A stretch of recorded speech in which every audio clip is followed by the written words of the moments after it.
As soon as you load into Picus communications, you're actually going to start on top of this helipad here. Rather than going down through this door and through the facility itself, we want to be on the other side of this fence. But you can see that I can't just jump over it. There's an invisible wall all the way along. You can't do that. What we can do, however, is jump on a tiny platform at the edge of this here. This jump is very much about feel. You have to practice it a little bit. It's not particularly hard, but you definitely need to get the just get a feel for it, like I said.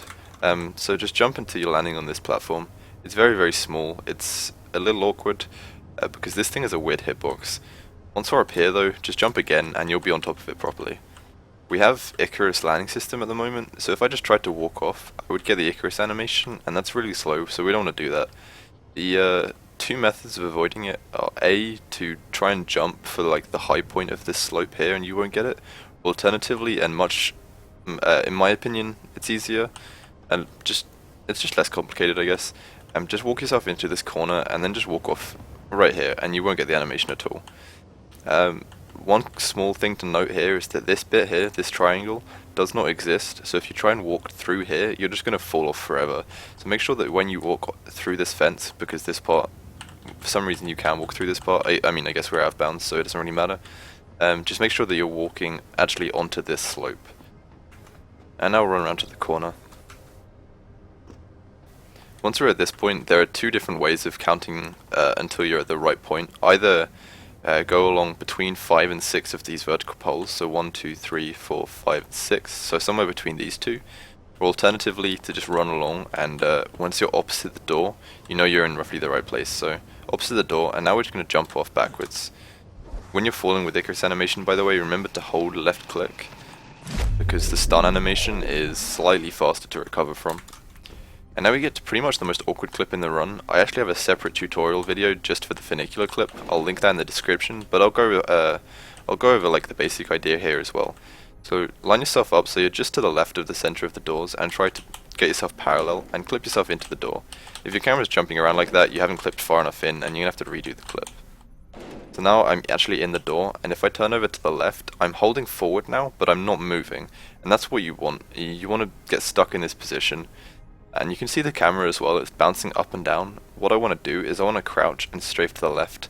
But before I do that, I want to talk a little bit about the second door, because sometimes it can just randomly let me through instantly, and I want to sort of explain a little bit first. The second door is where things get kind of annoying and semi-random. Different people use different methods to get through it.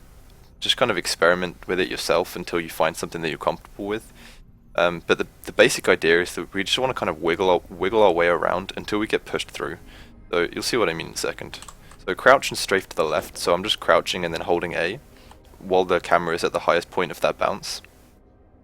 And now I'm inside the door, and it gets kind of awkward. We want to wiggle our way through so that we get pushed out inside the funicular. You don't need to worry about being pushed out here, that doesn't happen, so you're actually stuck in this door now.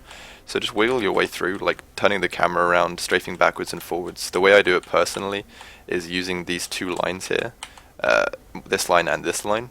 Once the one on the right fully disappears, you should be far enough into the door to just be able to strafe to the left. You can also see that I'm actually rising up slowly, very, very slowly I'm rising. That happens if you're not moving, and if you rise for long enough, which I should have now, I should just be able to strafe to the left. So the consistent method that's kind of slow is to just kind of sit in the corner and let yourself be pushed up. And once you've been pushed up for long enough, just strafe your way in and you'll be fine. But there are different ways of getting through quickly if you, I don't know, I want to say if you know what you're doing, but it's kind of random, so it's hard to really describe it like that. And now just press the button and we'll ride the elevator down. This elevator is really long, so there's not much I need to say here, so I'm just going to be quiet for this amount of time. It's about 2 minutes, but just ride this down, and you have to get to about floor 33, I think it is. There are going to be some big numbers on the wall in a second, and I think it's about 33 at the point that we can leave, so I'm just going to wait now. Although, another thing I can say as well is the next explosive we're going to need, or the next grenade we're going to need, is just the normal grenade, so equip that here. Si je veux mettre la main sur Miss Kassan, il va me falloir des coordonnées plus précises que dans le repère secret. Le nuage d'holo-imagerie que vous avez rencontré dans la salle 404 a correspondu à un pic de consommation électrique. Celui-ci était situé dans une des plus grandes salles du sous-sol, 80211. D'après moi, c'est de là qu'elle émet.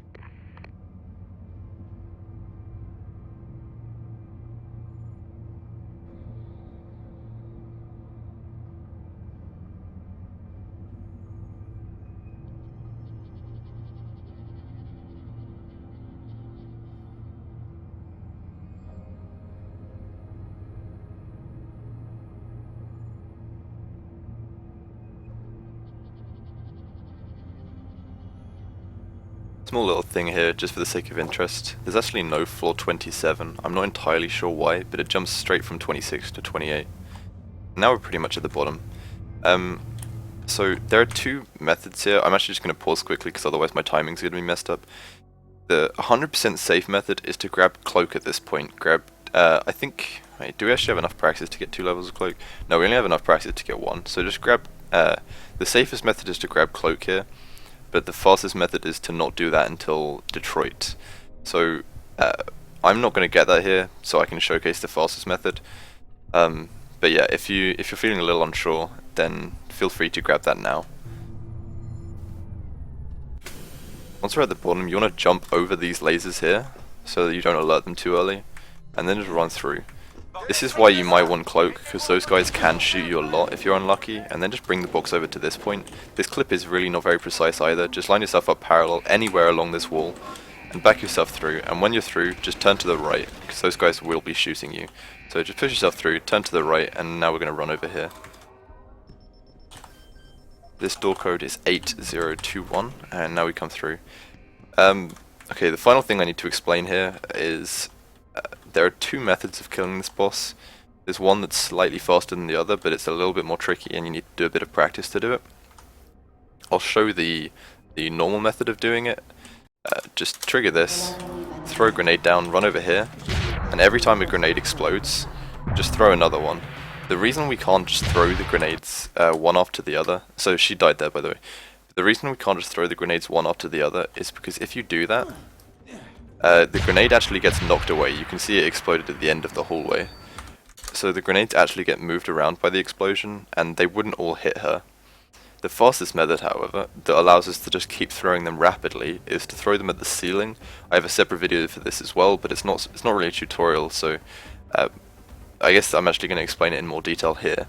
So the first grenade I'm going to do, I'm going to throw at the floor as normal, and then I'm going to swing my camera up all the way so that I'm facing the ceiling, and I'm just going to be mashing the throw button so I can throw them both instantly. And you should see that she dies straight away because they fall down at her from above. So first grenade at the floor, and then turn up and throw both my grenades like that, and they fall down and explode instantly. It's slightly faster, it's a little riskier because your grenades can miss, but if you know what you're doing, it's a nice way to save a little bit of extra time. And now we're in this room. Before we leave, Malik actually doesn't spawn straight away, so what we need to do is we need to run into this hallway. As soon as you've even passed this threshold, you've hit the trigger, so now we can run back and we can grab some extra stuff. There's nothing we need in that one. We need to grab the energy pack from here and the revolver ammo. Well, the revolver ammo isn't particularly necessary, but it's just nice to have. Run over to this one and grab a hypo stim. And now we're going to run all the way back to the exit. And go to the one that's on the left and grab this energy. If you do all of that really quickly, or at least somewhat quickly, after hitting the trigger to get Malik to spawn, you actually get here before you can interact with her, so you won't lose any time to grabbing the items. That's why we do it like that. So run into the hallway, hit the trigger, and then run around and grab the items that I did. And now we just talk to Malik. Jensen, Elisa Kassan vient de me contacter et m'a dit de te retrouver ici. T'es prêt à partir? Say that you're ready to go. Ah, c'est pas And that's the end of trop. Picus Communications.